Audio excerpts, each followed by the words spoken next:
Memasuki masa persidangan kedua pada tahun sidang 2022-2023, Wawan Juanda, anggota DPRD Kota Sukabumi dari fraksi Partai Keadilan Sejahtera, menggelar kegiatan reses. Dalam kegiatan yang berlangsung tersebut, sebagai perwakilan rakyat di lembaga parlemen, dirinya berkewajiban menampung aspirasi dari warga yang nantinya disampaikan pada saat sidang paripurna DPRD Kota Sukabumi. Beberapa warga yang mengikuti kegiatan reses tersebut menyampaikan langsung aspirasi mereka kepada anggota DPRD Kota Sukabumi dari daerah pemilihan 2 tersebut. Mulai dari keluhan terkait pelayanan publik di Kota Sukabumi hingga pengajuan kenaikan insentif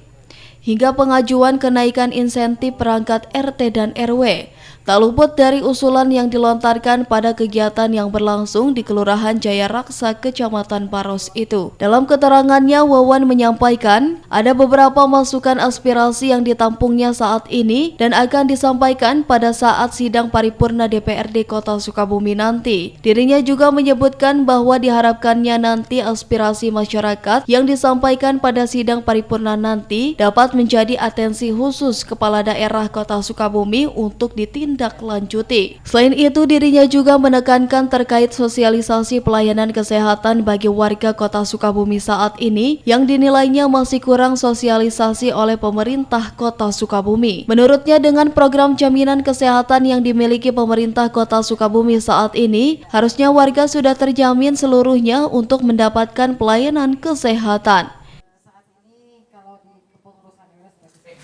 Ya, kebetulan ini titik yang pertama saya kunjungi ya di Cempaka 6 Posyandu, Kelurahan Jaya Raksa.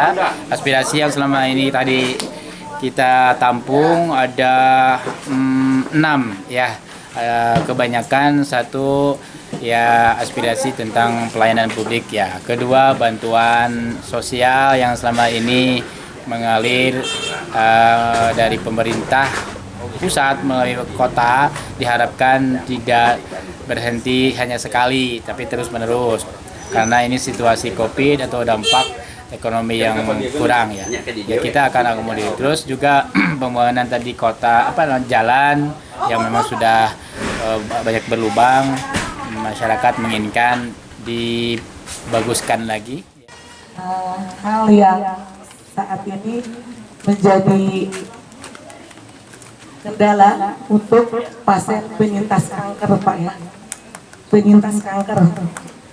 Jadi pengalaman pribadi kami juga penyintas kanker ini disulitkan dengan kemo yang jauh di Bandung. Kenapa di Kota Sukabumi sampai saat ini belum ada layanan penyintas kanker untuk kemoterapinya, Pak? Ya, jadi saya jujur sudah bertemu dengan Pak Fahmi waktu itu di tim suksesnya di Bayangkara. Di ini aja katanya ke Dewan, gitu kan. Jadi alhamdulillah pada saat ini saya belum menyampaikan kepada Bapak. Dari Kota Sukabumi, Sofwan Julpikar melaporkan untuk Dinamika.